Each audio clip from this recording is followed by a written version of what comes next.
Bonjour à vous communauté, mon nom est Yves Lantier et bienvenue à Résumer l'actualité avec une pointe d'humour et d'humanisme. Alors communauté, cette semaine, ça va être vraiment des sujets typiquement régionaux. Alors désolé pour les gens qui sont originaires de Outre-mer, peut-être est-ce que vous vous intéressez à l'actualité québécoise, à ce moment-là, ça pourrait peut-être vous adresser à vous aussi. Et pour ceux et celles qui s'intéressent à l'actualité au Québec, sachez que en toute fin de capsule, je veux vous parler de quelque chose qui est peut-être plus à controverse, mais je veux avoir votre opinion à vous sur le sujet. Mais pour commencer, j'aimerais ça qu'on parle d'un sujet qui m'a fait rire cette semaine et je vous explique pourquoi. Pour commencer, il faut y aller. Il y a de cela 2 semaines, je pense, le premier ministre québécois, François Legault, avait mentionné qu'il n'existait pas d'islamophobie au Québec. Alors, étant moi-même une personne qui est active sur les réseaux sociaux, je vois des gens de toute idéologie politique qui s'expriment sur mes vidéos, parfois qui m'envoient des messages privés aussi, puis je peux confirmer qu'il existe bel et bien des gens qui sont islamophobes au Québec. Maintenant, je pense que c'est vrai qu'il n'existe pas actuellement de gros mouvements organisés qui pourraient s'attaquer de manière directe aux musulmans au Québec ou à l'islam au Québec. Alors ça, à ce niveau-là, je peux peut-être comme partiellement d'accord. Par contre, je sais pour sûr qu'il existe bel et bien des personnes qui sont islamophobes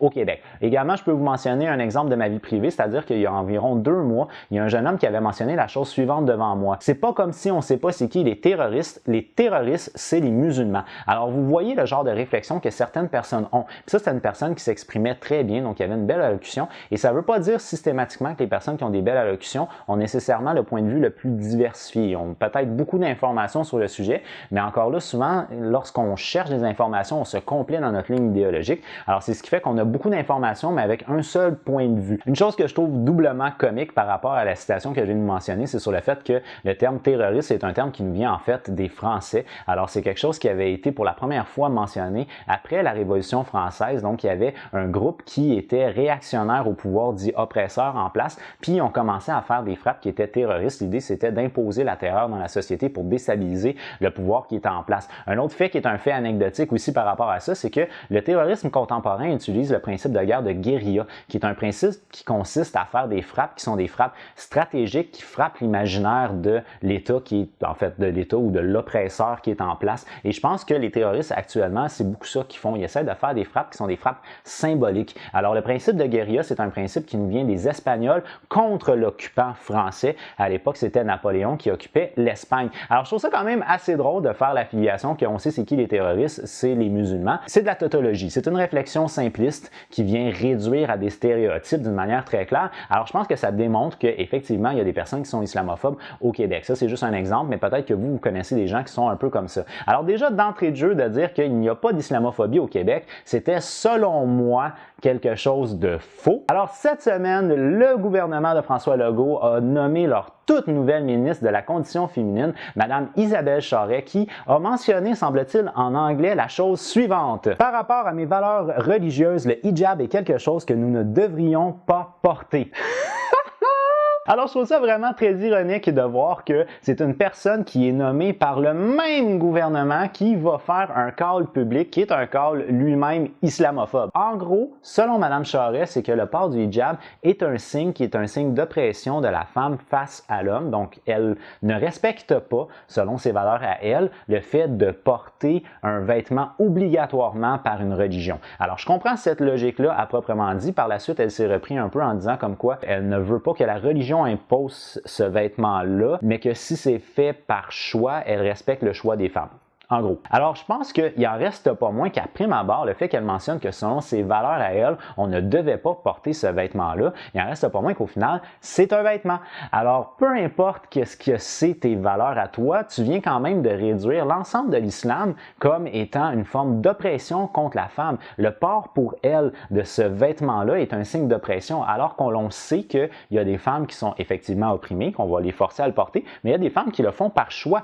Et elle n'a pas mentionné ça d'entrée de jeu. La première chose qu'elle mentionne publiquement, c'est le fait que c'est un signe d'oppression de porter le hijab. Alors, je pense que c'est en soi une forme de perspective qui est une forme de perspective qui tente vers l'islamophobie. Et je trouve ça drôle que ce soit le même gouvernement qui a mentionné plus tôt, il y a de cela un peu moins d'un mois, qu'il n'existait pas d'islamophobie au Québec. Maintenant, outre ça, communauté, je veux également vous parler de scandale parce qu'il y a eu un scandale au Québec qui a fait jaser énormément et je veux avoir votre opinion sur le sujet. Alors, ce scandale-là, c'est en fait le scandale de Vrac TV qui a partagé sur leur page Internet ce qu'ils ont appelé des conseils pour un parfait sex-fi. Alors, en gros, ce qu'on pouvait voir dans cet article-là, moi, j'ai pas eu la chance de le consulter avant qu'il soit soit bloqué. Là, aujourd'hui, il n'est plus disponible, mais j'ai vu des screenshots de l'article et on voit effectivement différents conseils qui sont donnés aux personnes qui souhaiteraient faire des sex-filles, ce qu'on établit comme étant une nouvelle tendance après les sextos. Alors, en gros, en quoi consiste un sex-fille? Ben, c'est en fait une prise de photo qui serait à connotation sexuelle.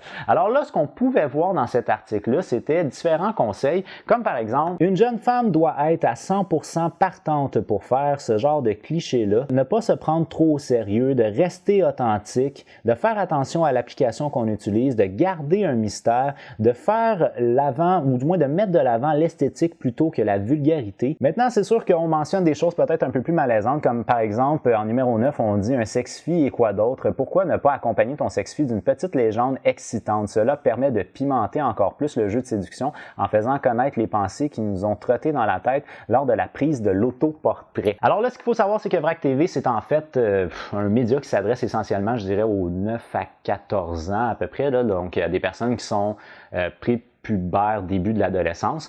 Alors, c'est devenu quelque chose de scandaleux parce qu'on dit, en gros, c'est que le public cible de VRAC TV est un public qui est beaucoup trop jeune pour consommer ce genre d'informations-là. On essaye d'inciter, si vous voulez, les jeunes à faire des sex-filles. Alors, je crois que vous pouvez vous former votre propre opinion par rapport à ce sujet-là. Moi, en gros, je fais partie des gens qui pensent que, en fait, il ne faut pas s'empêcher de parler de quelque chose à cause de l'âge des gens. La question qu'on doit se poser, c'est est-ce que les jeunes le font? Si oui, on doit en parler. C'est un peu le même principe que j'ai par rapport à la sexualité de manière générale. Je fais partie de ceux qui croient qu'il faut avoir un cours d'éducation sexuelle au niveau, à la limite, secondaire, parce que si les jeunes le font, il faut leur donner l'information pour qu'ils se protègent. Et je pense que c'est un peu le même principe, parce que je me souviens avoir lu là, brièvement dans les captures d'écran qu'il y avait une mention, entre autres, de ne pas trop en révéler. Et ça, je pense que c'est quelque chose qui doit être pris en considération pour les jeunes qui font des sex-filles, de ne pas trop en révéler,